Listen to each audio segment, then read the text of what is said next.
Ladies and gentlemen, what you are looking at right now is a medlar, a fruit that has a pretty bad rap. For one, thanks to its unfortunate appearance, it has the nickname dog's ass fruit. Also, open ass fruit is another name for it. This is a comparison that has been around for a very long time, and you can even see it in Shakespeare's fantastic work, Romeo and Juliet. In that play, the character Mercutio says this smutty little comment about Romeo. Now he will sit under a medlar tree and wish his mistress were that kind of fruit, as maids call medlars when they laugh alone. O Romeo, that she were, oh, that she were, an open arse and thou a popperin pear. Two fun facts about that quote, by the way. Popperin pear, that was supposedly used as a euphemism for the male genitalia because this was a pear that I guess had a phallic appearance to it. Some argue that that pear never existed at all, but that is the gist that I get from a little bit of research online. Number two, scholars make the argument that maybe when Shakespeare said open arse, he was not referring to an open arse, but just the lady parts in general. So it may or may not have been a little quip about sodomy. The more you know. Moving on, the appearance of this thing is probably not the main reason why it's not commonly eaten, although it doesn't help. It's because in order to eat this thing, you essentially need it to get almost rotten. So if you were to eat this at the ripeness of an apple, it's really astringent and terrible. You don't want to do it. But if you wait until this gets really soft and mushy and brown on the inside, when you would normally throw out an apple, that's when it's ready, and that's when it's supposed to be really good. So a lot of people, that's a questionable thing. People don't like eating things that look rotten. But when you eat this when it looks rotten, that is how you want it.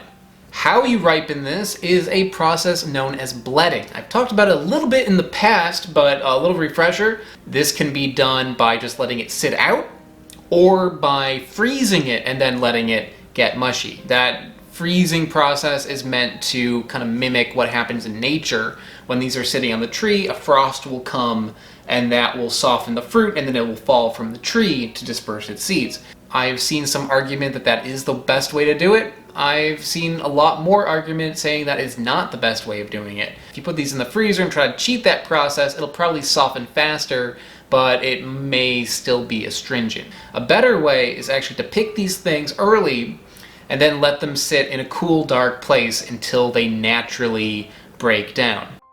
These were sent to me, by the way, by Robert. So Robert, thank you. Thank you. This is one that I've been really wanting to try, but it's usually in season when I am traveling around. But Robert lives in Seattle, where these are now currently ripe as I record this.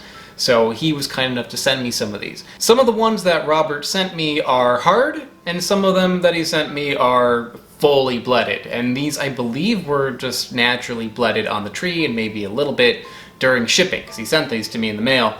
So this one right here, I think, is probably the one that is most ready to go. So I'm going to open this one up first. You can cut it, you can actually squeeze it, and it'll come out of the end, but I'm going to actually rip it apart so you can see a cross-section of it.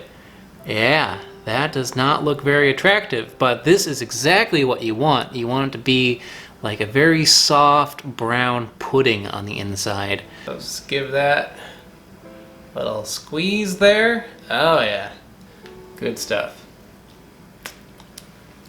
That is not what I was expecting. A lot of people say that this is like applesauce, and it is in a way, but it's so much better than that. It's so much more complex than that. First off, the texture on this is not the texture of applesauce. It is much finer, and the flavor is like apples, but much more sophisticated. If you were to take apple cider and mull it, take orange rind, take cloves, take cinnamon, maybe a little bit of nutmeg, and give it the texture of apple butter, that is a medlar. Sweeter than an apple. I'd say an apple on a scale of 1 to 10, where 10 is a sugar cube and apple is 5. This is maybe a 7. It's sweeter than an apple, it's more tart than an apple. It definitely has qualities that are similar to an apple. I mean, they are related. However, there is like so much more going on with this thing than a plain old apple. Another downside to Medlars is that there is not a lot of fruit there. I mean, these things are teeny tiny when you compare them to an apple. And there's a lot of this that you can't eat. Like, you don't want to eat the skin on this thing. I don't think it's inedible. It's just not something that you'd want to eat. And it also has very large seeds. You can see that that is much bigger than an apple seed, right? So there's a lot in there that you can't eat. So how this is often used is that a whole bunch of these fruits are collected, they are allowed to blet, and then the pulp is scooped out and then made into things. So usually it is made into things like jellies or jams. It's popular in mincemeat, like mincemeat pie, I believe. You'd also make a Medlar cheese, which means that you take this and you process it in a way with like sugar, that it firms up into a solid block, which you can cut and put on sandwiches. It's a fun thing. If you want to learn more about fruit cheese, check out my quince video. I did a whole segment where I tried making cheese out of the quince. You could do that with Medlars as well. I think that's something that you can only do with fruits that have a lot of pectin to it. Medlars, they have a lot of pectin, so you can do that. So I think that's about it. So thank you once again to Robert for sending this to me. This was a really exciting one to try. So if you could set aside your reservations on what this thing looks like and some of the nicknames that it has, I assure you, you will enjoy the flavor on it. So if you have the means of trying this thing, give it a shot. It's really, really tasty. And I think that's about it. So I will see you all next time. Bye-bye. Hey, before you click out, I want to give a very special thank you to AltPod, Smarter Every Day, and the Harbor Leaf Tea Company. They are mega patrons over on Patreon.com. Patreon.com, if you haven't heard of it, it is how this channel happens. It's how I get all the funding to go on the trips I go on and how I get all the fruit that I try. So if you're interested in supporting my channel, check out the link in the description below. Another thing is that I have t-shirts for sale. Those are also available in the description below as well. Thanks so much, guys. Bye-bye.